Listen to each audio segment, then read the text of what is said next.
Okay, Unit 7 test review. We'll be taking this Tuesday. For each measurement, find the degree of precision and then the range, okay? Now, I need to see both of them they do on the test. The degree of precision, you just make that before the decimals is 0, then 0,001. Now, here's how you find the range, okay? First, you're going to make a little parentheses and just put divided by 2. You're going to add or subtract a number here, but it's not that. It's that number divided by 2. So if you divide that by 2 in a calculator, you get 0.00005. Okay?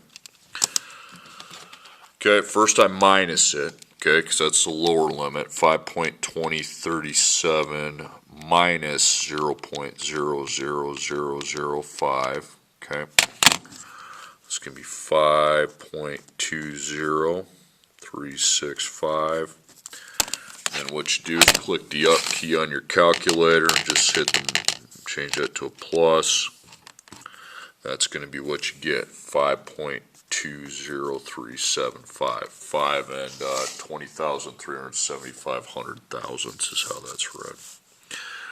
Okay, same likewise here, A, B, okay. 0.01, and then again, to find the range, we're going to need to divide that by 2, and I both add and subtract that, so it's going to be, when I divide by 2, 0.005. So when I do the range, I want the lower limit first, so 4.89 minus 0.005, that's going to be 4.885.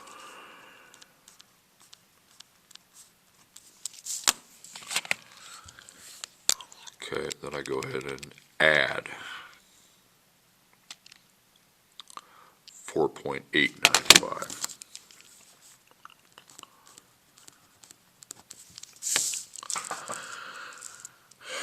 Okay, next one, so you got A and B.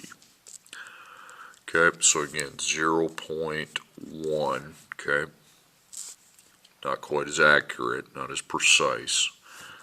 We're going to divide that by 2.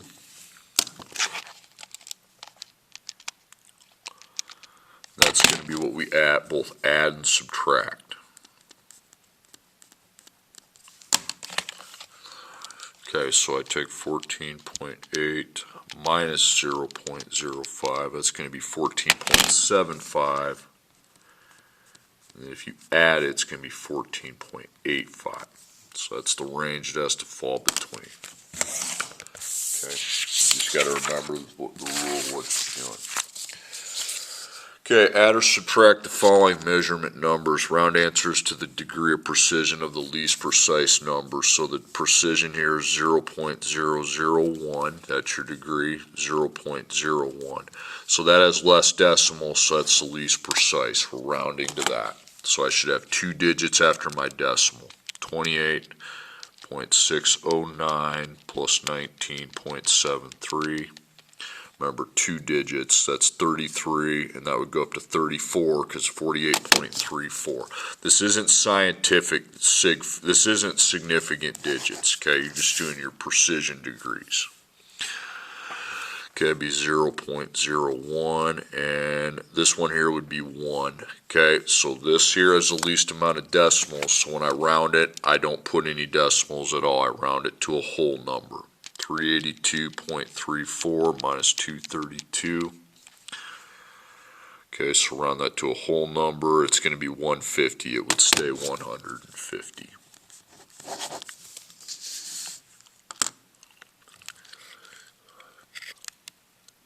Okay, this one here, I've got 3 of them, 0.001, 0.01, and this is 1, so we round it to a whole number, so 56.391 plus 38.21 minus 18, 76, but there's a 6 after it, so it goes up to 77. Okay, next one. Determine the number of significant digits for each of the following measurement numbers. So all the non-zero ones are significant. Now the zeros themselves, if they're between or after the decimal, they're significant. Those are betweeners, so that has 5 sig figs. Okay, the decimals here. Now you got 2 zeros, but they're not between the 2 non-zeros. They're also not after the decimal, so they're not significant. So that'd be 3.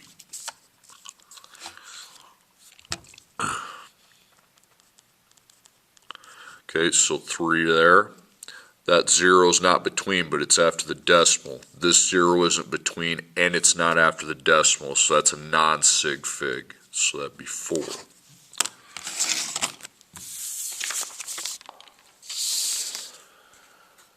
Okay, for each of the following groups of measurement numbers, identify the most accurate number, and that's according to the number of sig figs it has. So whatever's got the most sig figs is the most accurate. 1, okay, these count, they're after the decimal. That doesn't count, that's 3. That's 3, okay. This one has 2, so it's a tie, 0.004, 0.006. Okay, decimals here, 1, 2, 3. These zeros here, not between the digits, not after the decimal, they don't count. And then likewise here, okay, so that's just got 2 of them. This one's got 3, so that's a tie, okay. So 24,500 and 223. Okay. This has 3, that should be a no-brainer. This has 3, that counts, that's after the decimal. Now this one here, it's actually a tie. Actually, this one here is going to take the cake because you got 1, 2, 3. That 0 is between. That 0 is not between, and it's not after the decimal, but that still has the most amount. So 48,070 is the most accurate. It's got the most sig figs, so it's going to be the most accurate. It has 4. Okay, multiply or divide the following measurement numbers. Round answers to the same number of sig figs as the least accurate number. Okay, so that has 3 sig figs. That has 2. So when I multiply, I need 2 sig figs. Okay, so the first digit's significant and the second digit's significant. So I'm just going with 2. Okay, so 13. There's a 5 after it, so we're going to round it up to 14. Okay, this one here, remember if you see zeros, you got 1, 2, those are not significant, okay? This one has 3, so I'm rounded to 2, okay? So 4,500 divided by 234. That's significant, so it's just, that's my first 2, that will stay at 19. Okay, 1, 2, 3, 4, that's significant, it's 5, 1, 2, 3, that has 5, this one has 4. Remember, 0 is either after the decimal or between 2 significant digits. Final zeros after the decimal count. Okay, well, it appears that 4 is my least accurate, so I take 334.02 divided by 12.300 times 3.302. Okay, so 4 would be my, there's 1, there's 2, there's 3, there's 4, but that would go to a 7 because there's a 9 in the 5th slot, so 89.67.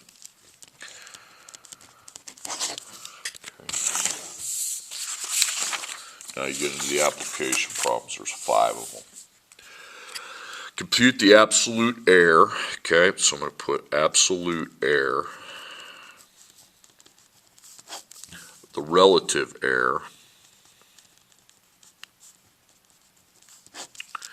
and the percent error, because you have the actual value and the measured value, so there's going to be a difference. We have to calculate, we have to express the error in 3 different ways.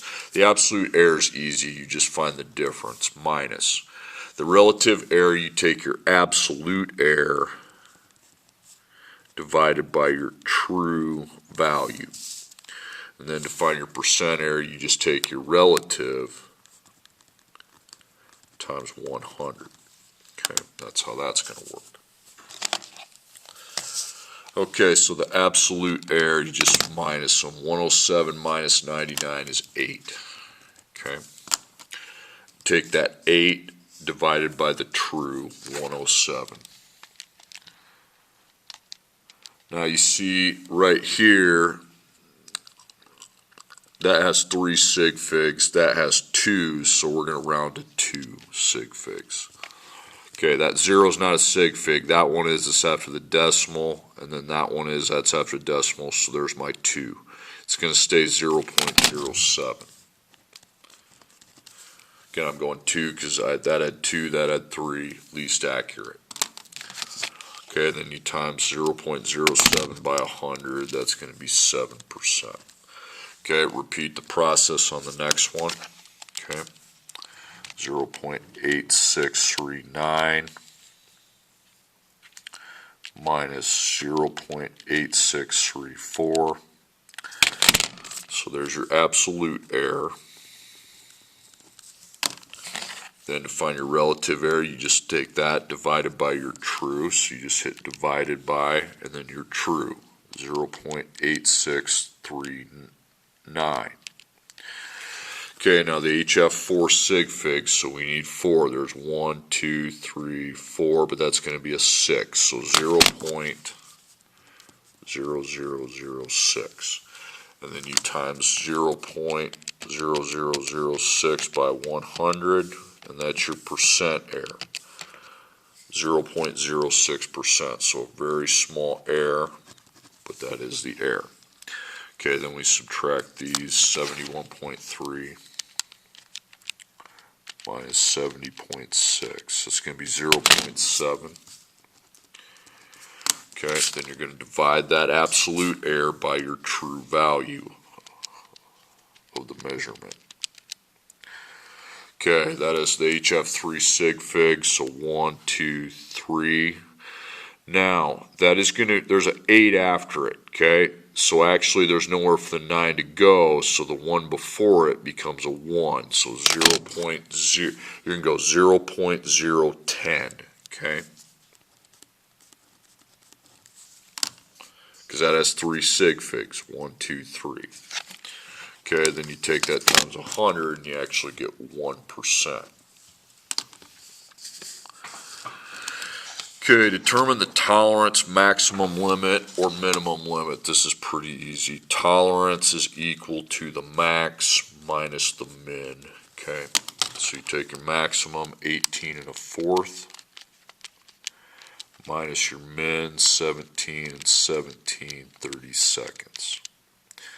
Okay, I got 23 30. That's your tolerance.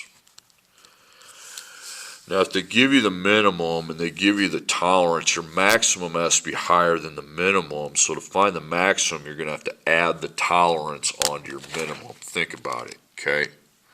Your maximum's got to be higher, so you would add to this to make it higher. 6.51. Now they give me the maximum with the tolerance, so to find the minimum I have to lower that, so I'm going to subtract the tolerance.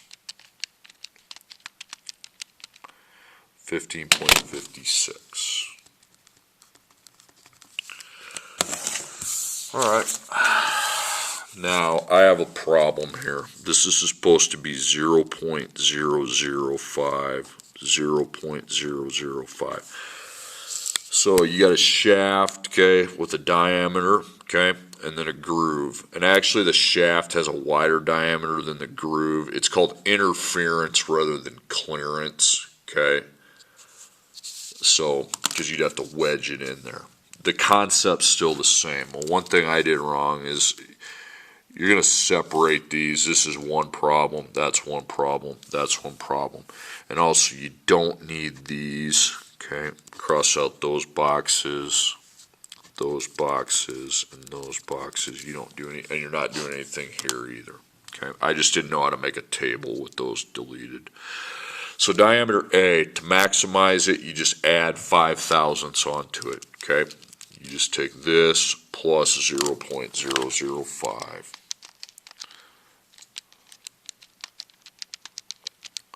$20.735. To minimize the diameter, you subtract 0.005. Okay, so 20.73 minus 0.005, 20.725. Okay, and then on the same problem, now you maximize and minimize the diameter of B. You're going to do the same thing. You're going to add 0.005, 20.685,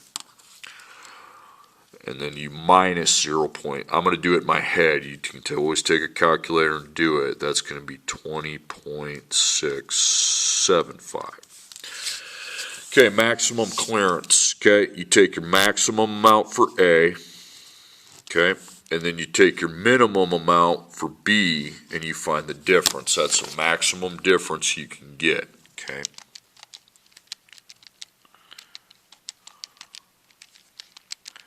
.06, there's your maximum interference. It really shouldn't say clearance.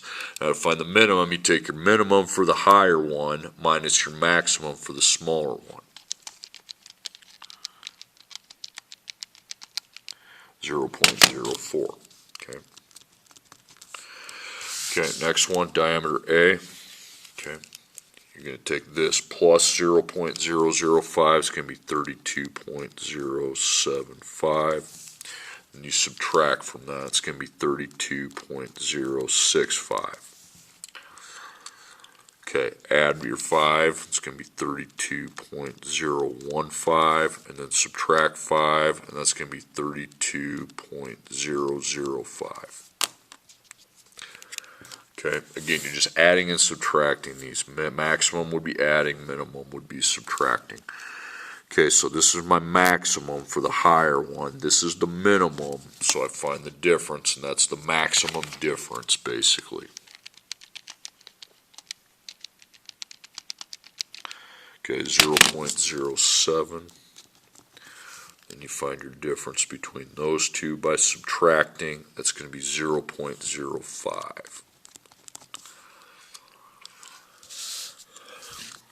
Okay, 10.82, add 0.05, it's going to be 10.825. Just add it on your calculator if you don't know how I'm getting that. You take this plus this. Then you minus that on your calculator, okay, just to save time in the video. I'm going to do it in my head, okay. It's going to be 815. Okay, and then you go down here and do the same thing. 10.755. This can be 10.745. Okay, so maximum, you take your maximum for the higher diameter minus the minimum for the lower. Okay. So 10.825 minus 10.745. Again, the clearance or interference is 0.08. Then I take 10.815, okay, minus 10.755, 0.06. Okay, that's how that works, okay. Okay, then you're going to get some shape problems, which are not hard. A Cabinetmaker still has a board as shown. What are the maximum and minimum permissible values for length A? Okay, max, min. Okay, first off, you got your hole. I'm going to write hole, and then there's the known part. Okay, so I'm going to find two values for the hole, the maximum hole, the minimum. Maximum, you just take 31 1/4 plus 1/16.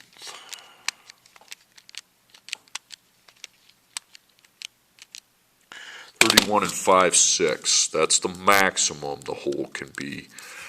Now it also says minus. Click your up key and switch the plus to a minus 31 3/16.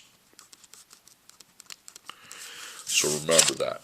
Now the known part is 11 1/4 plus or minus 1/16. So I take 11 1/4 plus 1/16, 11 5/16. Click the up key and just switch the plus to a minus, and that's 11 3/16. Now this is the same thing you're doing with your diameter. To find the maximum, you take your higher amount and subtract the lowest amount of the known part, okay, which would be 11 3/16. Okay. You subtract that on the calculator, you can get 20 1/8. So that's the maximum value A can be.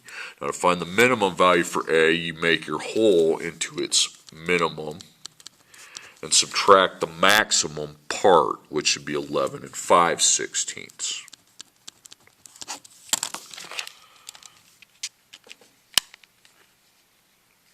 You punch in your calculator. I'm going to do it in my head. It's going to be 19 7/8. Okay. Good, I still got it with fractions. Okay. A sheet metal technician lays out a job to the dimensions and tolerances shown. What are the maximum, minimum, permissible values for A? It's the same thing. You're going to get your whole. Now there's two known parts this time. So known part, and then another known part. The idea is still the same though, okay? You're going to find your max and your min, okay? Okay, so the whole, you find your maximum whole, you take 40 ABC1, ABC8, and you add 1/16 to it, okay? 40 3/16.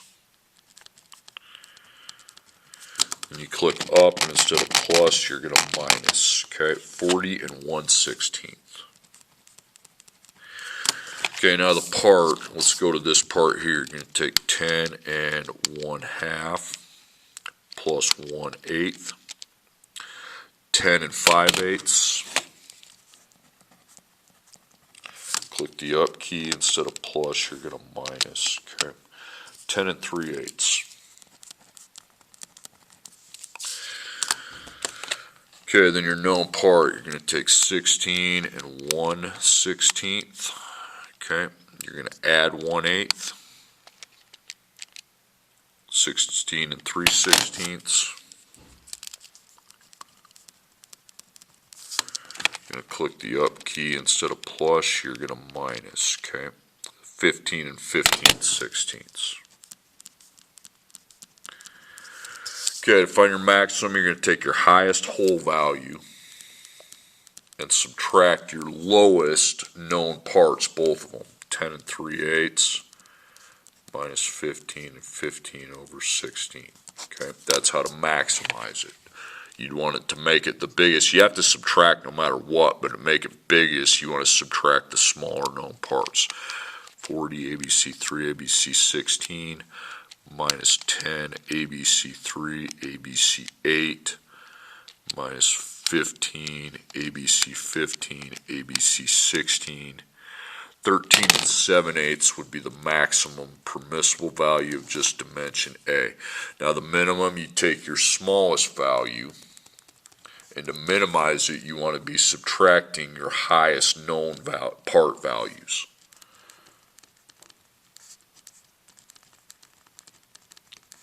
Okay. So 40 ABC1, ABC16 minus 10 ABC5, ABC8 minus 16 ABC3, ABC16. Okay, 13 1/4 would be the minimum permissible value. So that's basically all you're doing. Whole minus the parts. To maximize it, you want to make your whole as big as you can and minus as small parts as you can, and then vice versa when you find the minimum.